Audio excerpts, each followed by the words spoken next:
So you got your CDL and you decided you want to be a car hauler. So today we are going to discuss the top 5 biggest mistakes that most new car haulers make. So stay tuned. Today we are loading up 6 F-150s going down to Georgia. So the first thing that you're going to do wrong as a new car hauler is you will have lack of patience. You need to be patient. This is this is not a job. This is a career field, and you need to learn it. You need to be an expert in it. And if you do that, the money's gonna come. You need to have patience. You need to understand that you're not just gonna come into this industry and make $1 million day one. But if you're patient and you learn this industry, there is no reason that you won't be making $100,000 a year getting home every weekend. But you need to learn it. You need to treat this industry as if it's your career and not a job. So if you're willing to become an expert in what you do out here, then you're gonna make a fortune. It's gonna come easily because there's a lot of money to be made out here. But you really have to become an expert in this industry. Know it inside and out. The second biggest mistake that you'll make being a car hauler is the second biggest mistake you're gonna make being a car hauler is over-promising and under-delivering, showing up late or not doing the job that you're asked to do. You want to find out a way to very quickly get blacklisted in this industry. Overpromise and underdeliver. Tell people you're going to do stuff that you have no intentions of actually doing, or don't tell someone you're going to do something and then not follow through. Do your job, show up on time, deliver these loads undamaged. Otherwise, it doesn't matter if you're an owner-operator dealing with customers or you're a company driver dealing with your dispatcher. Once you become untrustworthy, you are going to get blacklisted and they're not going to give you the loads that you want anymore. They're going to give you the stuff that us drivers that fulfill our promises and do the job that we say we're going to do, they're going to give us the good loads and they're going to give you the bad loads. So don't become that driver. Alright guys, I'm sorry, I had to stop recording earlier because it started raining on me while I was loading up this load that's behind me, but let's finish. And number 3 is going to be doing too many pickups and deliveries.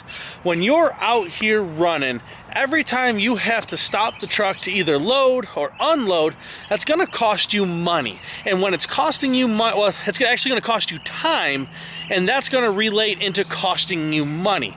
And, well, when you're out here, the name of the game, we're working, is to make as much money as possible.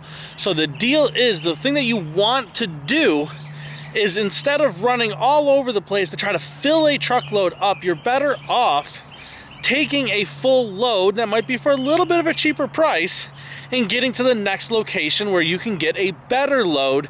All those pickups and deliveries, unless you're turning around and doing I guess what we would used to call, or running snowbirds, your door-to-door deliveries. But usually that stuff pays a lot better, makes a lot more money. But if you're doing auction pickups and you have 5 or 6 or 7 pickups and 5 or 6, 7 deliveries, auction loads don't usually pay a whole ton. So the last thing you want to do when you're not getting paid a lot is to also add stops onto your run.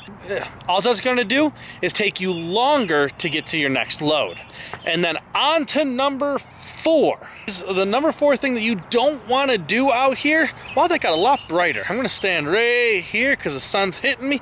All right, the number 4 mistake that you don't want to make out here is chasing big dollar loads.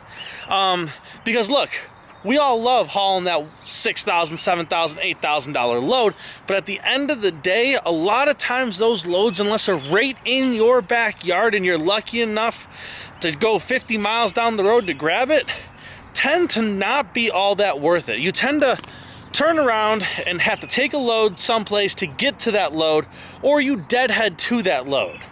The issue with that is if you're driving 300, 400, 500 miles, wasting an entire day to get to that load, even though that load pays $6,000, you got to remember part of that $6,000 has to pay for your day of deadhead.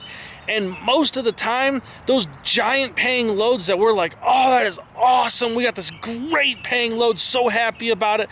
The issue that you have is a lot of times it gets you to an area where you're gonna have a day or 2 day deadhead out of to get to your next load. And then you get to one of those loads where it just doesn't pay anything to leave the state or leave the area that you're in. So you're deadheading to the load in the beginning to get this great paying load, and then you're deadheading out of an area that you just delivered this great paying load in to get to your next load, and you end up wasting a day, 2 days on either end.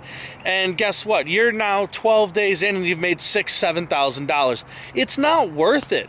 You're better off picking up a $2,100, $2,200 load today, running a day and a quarter to deliver. When you make your delivery, you're 50 miles from your next $2,100, $2,200 load. You run a day and a half to deliver. Now you're 3 days in and you've already put $4,000 on the ground.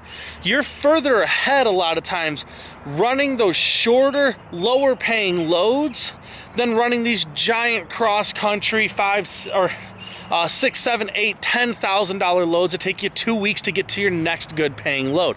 So therefore, number 4 is don't get into the habit of hauling these giant paying loads that at the end of the day, they don't actually pay all that well.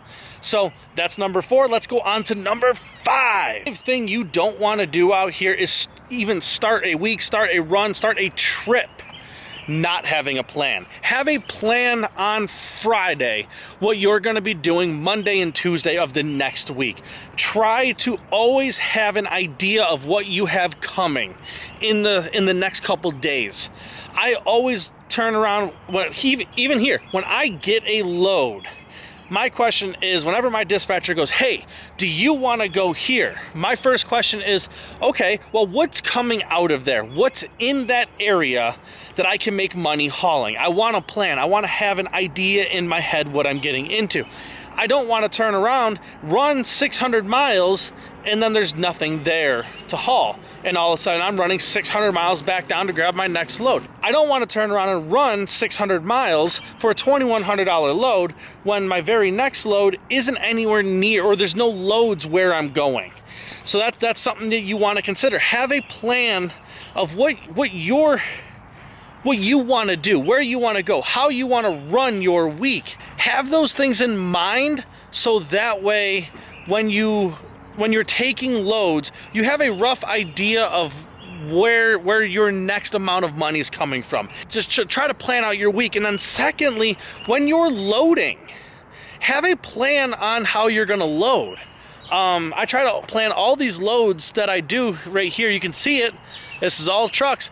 I knew what this load was a day and a half in advance. So I had a plan of what I was gonna do. So when I pull in, I'm not then looking at my load and trying to decide how I'm gonna load it, wasting 15, 20 minutes when I get there. I already have that planned out. By having that planned out, I've already planned out where I wanna park all these vehicles on this truck.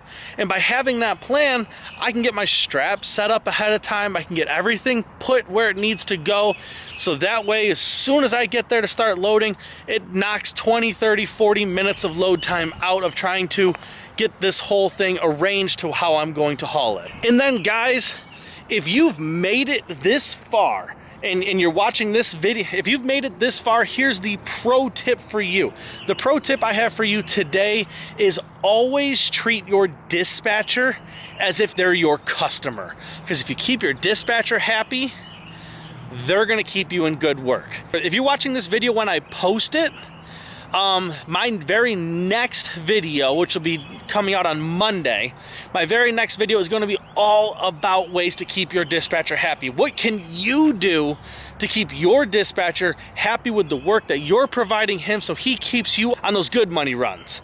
So guys, thanks for watching. If you have any questions on why I'm here at United Road, go back to the video that I posted just the other day on the top 5 reasons why I'm here at United Road. But other than that, guys, we are almost to 2,000 subscribers, so please like the video, subscribe to the video, and share this with your friends so more people get to see what we're doing out here. Guys, I'll catch you on the next one. Bye.